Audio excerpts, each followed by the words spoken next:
Olá, pessoal! Eu sou a Fabi, Eu sou o Anderson. somos os criadores do Método Artesã de Sucesso. Sejam bem-vindos à primeira aula da semana Viver de artesanato. Viver de Artesanato. Gente, eu vou falar atenção para a primeira coisa que eu quero que vocês façam, que vocês assistam, realmente assistam até o final da aula, tá? É muito importante para que tudo no final faça realmente sentido para vocês, tá? Então, vou começar a contar um pouquinho para vocês da nossa história, né, de artesanato.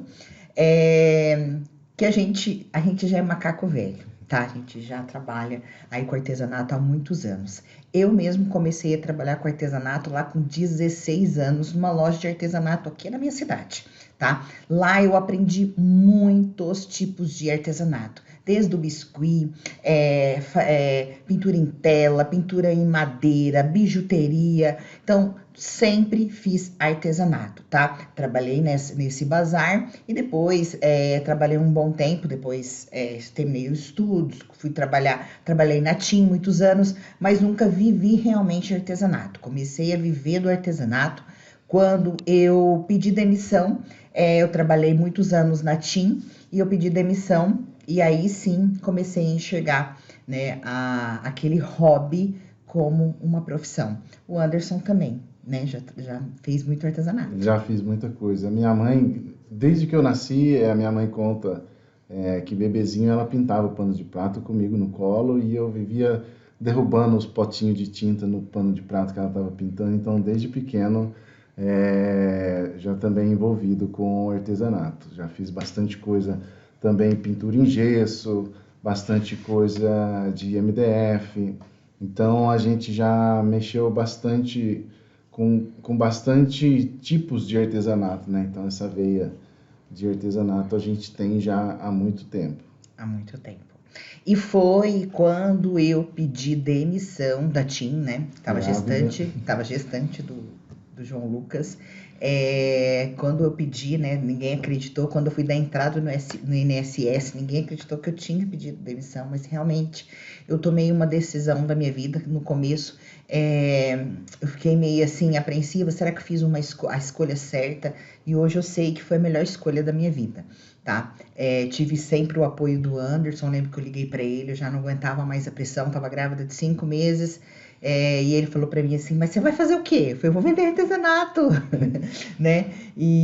Mas enfim, e deu certo, né? Comecei fazendo as coisas para ele, né? Postando no Facebook. No começo, a minha primeira encomenda eu fiz de presente para uma amiga. Ela comprou os materiais porque era uma bebê menina. Eu só estava fazendo as coisas para o João, né? De menino. Então, aí eu falei, não, ela perguntou quem que estava fazendo para mim. Eu falei, não, eu que estou fazendo. Ela, nossa, então faz para mim quanto que você cobra. Eu nem sabia quanto que eu ia cobrar dela. E aí eu falei, compra o material que eu faço, porque já na hora eu já imaginei, né? Vou ter modelos de menino e modelos de menina, né, para poder oferecer. E na época a rede social não era tão badalada quanto é hoje, né? O Facebook estava no comecinho, estava naquele finalzinho do Orkut, né? Começando, o Facebook virar uma febre. Nem tinha Instagram. Nem tinha Nem tinha Instagram. Instagram na época. Então aí ela comprou, a gente foi no bazar, a gente comprou as coisas, eu fiz pra menininha dela e foi aí que foi surgindo, né? Aí uma prima dela quis, depois uma cunhada minha quis, uma outra amiga quis, e assim foi surgindo e eu fui oferecendo no Facebook, tá? Em grupos da minha cidade e foi crescendo, né? Cada vez mais. Eu comecei a ficar conhecida, que no começo era Bazar da Fabi, Bazar não, Ateliê da Fabi.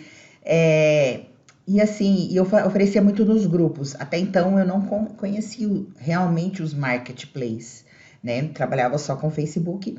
Até um belo dia, o grupo da minha cidade, onde surgiam muitas vendas, porque eu comecei a atender até dentro da minha casa, né? Então as pessoas iam em casa, escolher o tecido, escolher o tema, e eu atendia as pessoas na minha casa. Eu tinha um quartinho onde eu atendia as clientes. E a gente fazia produtos de feltro, né? Que eram lembrancinhas, guirlanda de porta-maternidade. Lembrança de maternidade, chá revelação, chá de Decoração de bebê, mesa, de kit festa. higiene.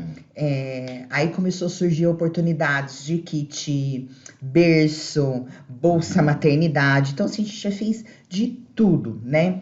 E até surgir as fantasias. Então, tudo que os clientes perguntava se eu fazia, se eu tinha a curiosidade de aprender, de buscar um vídeo, alguma coisa, eu sempre me desafiei. Eu nunca deixei de pegar pedido.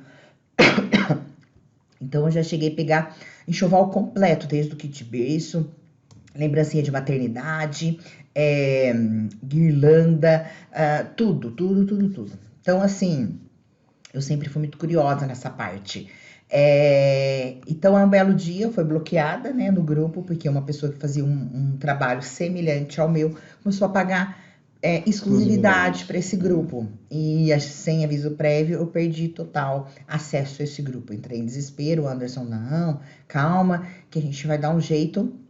E um amigo apresentou o Elo7, o Anderson montou a lojinha para mim, começou a cadastrar e rapidamente começou a surgir os pedidos.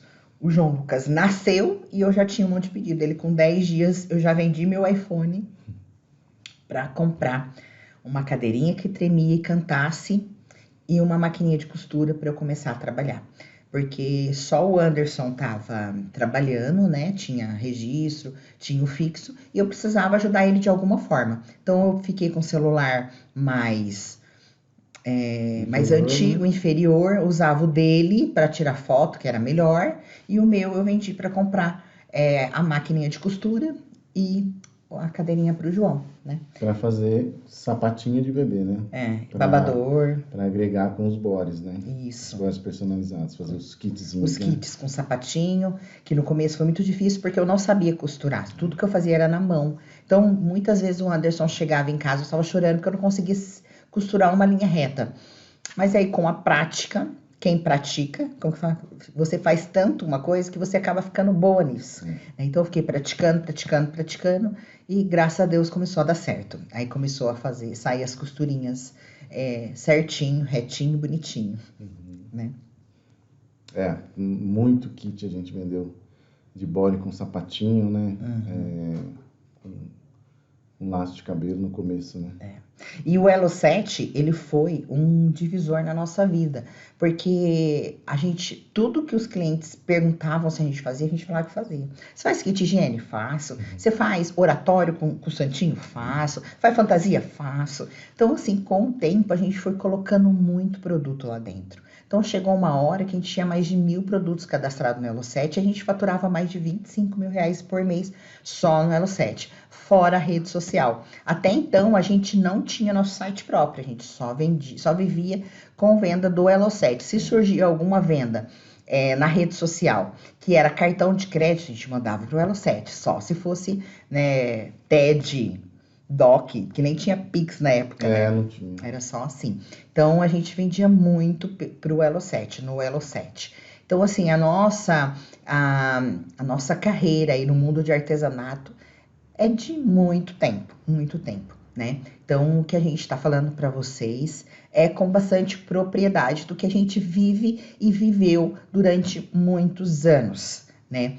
E então a gente ficou no Elo7 muitos anos, né? Muitos anos, assim, alienados ao Elo7. Muitas vezes tendo loja bloqueada, a gente sem saber o que fazer. Nossa, e agora? Meu Deus do céu, o que a gente vai fazer da vida? Porque a gente pegou o Elo7 desde o começo do Elo7. Então, até chegar ao que é hoje, muita coisa mudou. Inclusive, até foi vendido o Elo7, né?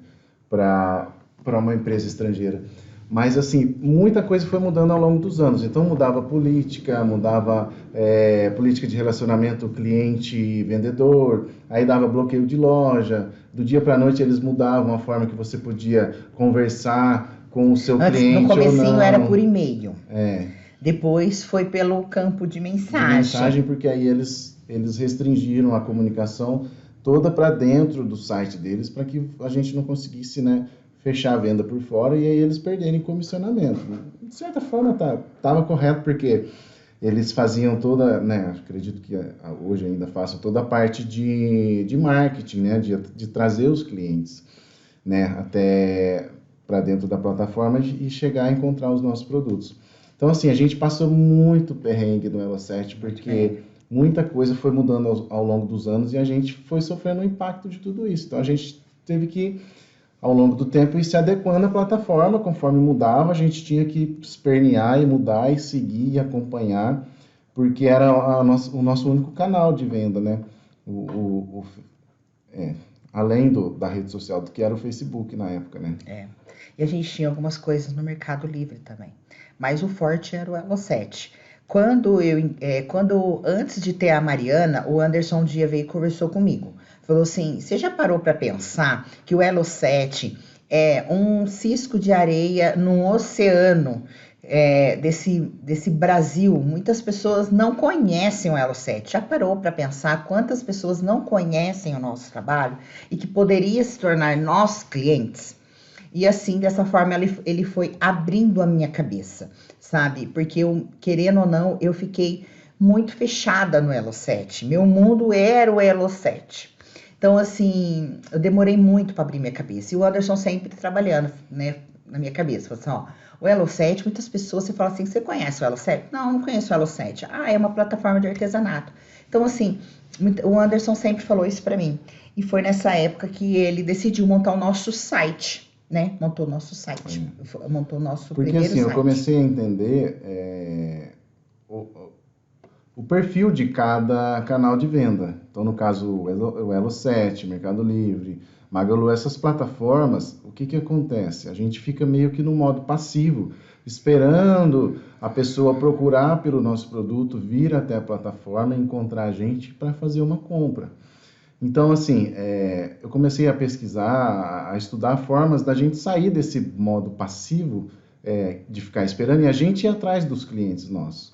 Então, o Facebook começou a crescer, a parte de anúncios do Facebook começou a ficar muito mais atualizada, muito melhor para a gente fazer anúncios. Então, eu comecei a estudar bastante sobre isso, sobre o tráfego, de não ficar no polo passivo esperando o cliente vir até nós e trabalhar de uma forma mais ativa, pegando o nosso produto e indo até os clientes e mostrando o nosso produto, né? Seria, no caso, meio que para ilustrar, ao invés de eu montar uma loja e ficar esperando os clientes vir até mim, né, no modo comércio físico, eu pego meu produto e saio na rua e vou como se fosse de porta em porta. Não é bem assim, mas para ilustrar melhor, eu indo de porta em porta para encontrar os meus clientes. Então, isso foi algo também que virou o jogo do nosso trabalho, né? Da forma que a gente tocava até então, aí a construção do nosso site próprio. Porque também a gente saiu desse problema que é o minha plataforma, minhas regras, né? Então, as plataformas têm as regras deles, que beneficiam eles, né, em primeiro lugar. E a gente tendo o nosso site, a gente não sofria com essas regras, né? A gente poderia ter um pouco mais de flexibilidade no contato com o cliente, na forma que a gente gere o nosso trabalho, a nossa forma de trabalhar, né? Com a construção do nosso site, né? Isso. Aí o Anderson foi trabalhando isso em mim, né? E ele montou o site, a gente acabou contratando uma empresa de marketing para nos ajudar, né, nessa parte, o qual a gente nos ajudou bastante, porque a gente acabou a gente continuou no Elo7, mas a gente começou a colocar os nossos ovos em outras cestas, né? Como eu falo sempre para vocês, nunca coloque seus ovos numa cesta só, né? Multiplica, coloque em vários lugarzinhos. Então, a gente começou o Anderson montou o site, a gente contratou uma empresa de marketing para cuidar dessa parte do site, né, da criação. No começo até que deu certo, mas depois a gente acabou vendo que a metodologia deles era muito genérico, né, era o mesmo formato para todos os clientes que eles tinham. Tipo assim, um cliente que vendia queijo na internet, eles ensinavam a mesma coisa que ensinava a gente. Então a gente começou a conhecer o nosso público, a gente conhecia e eles não conheciam o nosso público. Eles pediam para a gente fazer alguma coisa, a gente fazia e pagava para eles, sendo que a gente estava fazendo, sabe? A gente fazia aquilo. Então a gente começou a conhecer e a sentir e a escutar as nossas clientes, né? Mas a gente ainda não era tão forte no site. Mesmo tendo site, a gente ainda era muito